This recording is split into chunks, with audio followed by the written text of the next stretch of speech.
comment est-ce que je fais pour rassembler une communauté sur Twitch. Mon envie, c'est qu'un jour cette vidéo et celles qui suivent deviennent des espaces d'échange, de partage de parcours, qu'on puisse se donner des conseils, s'encourager, se dire comment avancer. Le but, c'est pas de vous donner des leçons sur comment percer, comment faire son meilleur début sur Twitch, comment se filmer, comment tic-tac. Je suis pas légitime, il suffit de regarder mes statistiques sur Twitch pour se rendre compte que je ne suis pas du tout la meilleure personne pour ça. Vous avez plein d'autres créatrices et créateurs de contenu qui seront bien plus qualifiés, d'accord ?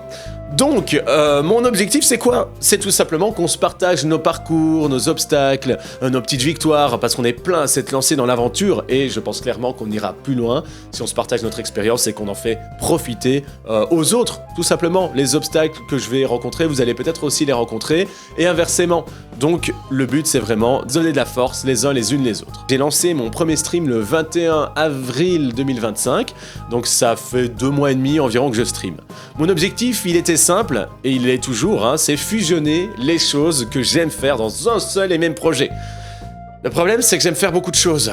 À la base, Ayoka, c'est un projet musical, hein, un projet indie pop que j'ai commencé il y a 5 ans dans la veine de Woodkid, un peu comme ça. Le projet, il est simple, composer, chanter, jouer en live, bref, partager de la musique et de la vulnérabilité via des textes et des instruments, d'accord? Donc je joue un peu de tout, de la guitare, de la basse, de la batterie, et je chante, donc ça me permet de composer et de vous partager tout ça avec des textes qui me tiennent à cœur.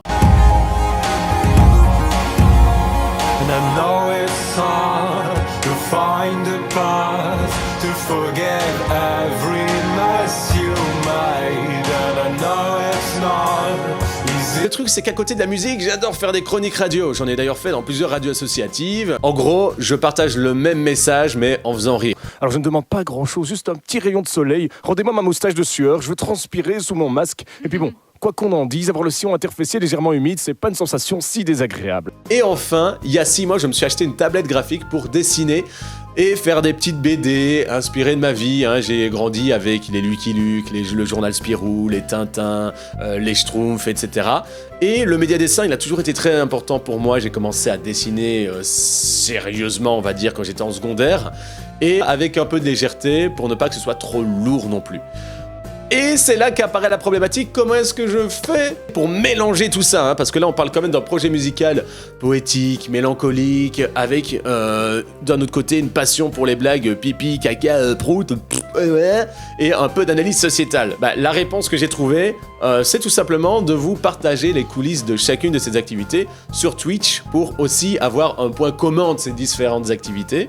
Et le point commun de ces différentes activités, ben, c'est moi, tout simplement. C'est moi qui produis ces chroniques radio, c'est moi qui produis ces chansons, c'est moi qui produis ces dessins. Donc, le but, c'était de rassembler tout ça et de vous partager, en fait, ça, parce que j'adore partager, vous l'avez compris, je pense. Si vous avez regardé la vidéo jusqu'ici, j'adore partager, parce qu'en fait, on se rend compte que quand on partage, on est plein à vivre la même chose.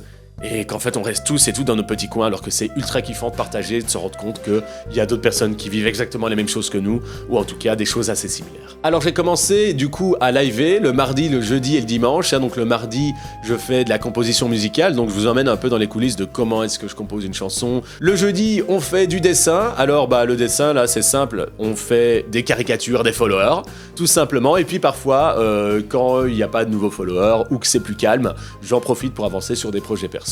Et on en profite aussi pour discuter un petit peu entre nous. Et enfin, le dimanche, on fait jeux vidéo, parce que j'aime bien aussi les jeux vidéo. Je suis pas un grand gamer, mais j'aime bien, tout simplement.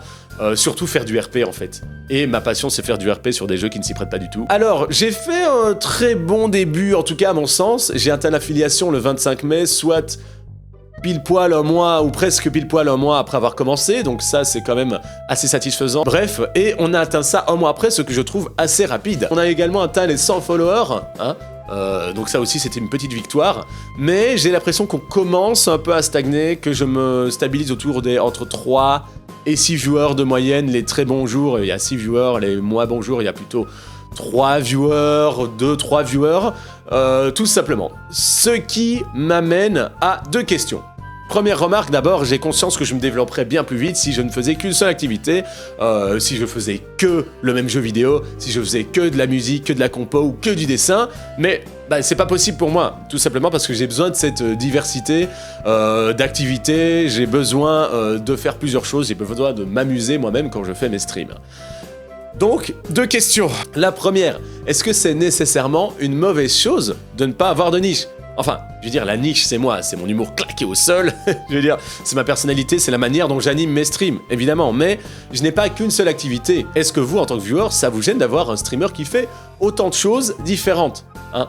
Et deuxième question, est-ce que, tout simplement, je ne serais pas trop impatient ? Est-ce que 2 mois pour faire un premier bilan, est-ce que c'est pas trop tôt pour crier à la stagnation, pour dire que ça n'avance plus, étant donné que j'ai vu plusieurs streamers qui avaient dû bosser pas mal du tout pour décrocher leur affiliation. Ici, je manque un peu de recul, je manque de comparaison. Alors, je dis pas, j'essaie de pas me comparer aux autres streamers parce que chaque parcours est unique et différent, mais j'ai quand même envie de savoir un peu comment me jauger pour ma motivation finalement aussi. Bref, voilà ce qui conclut ce premier journal de bord. Alors n'hésitez pas à me conseiller sur la forme de ce nouveau format, peut-être aussi sur le fond si vous avez envie que je partage des choses différentes. N'hésitez pas aussi à me soutenir avec un petit j'aime, un petit commentaire si vous avez aimé ce contenu. En attendant, je vous encourage à venir en live pour voir un peu ce que je fais. C'est un peu comme ici, mais peut-être en plus énergique. Et je vous dis à bien vite, ou bien dans un deuxième journal de bord, ou bien sur Twitch, ou bien sur une rediff. Je mets aussi sur cette chaîne les rediffs que je prends le temps à monter, c'est pour ça qu'il n'y en a pas beaucoup qui arrivent. Donc voilà, sur Twitch c'est la même chose, et au Off, et moi je vous dis ciao.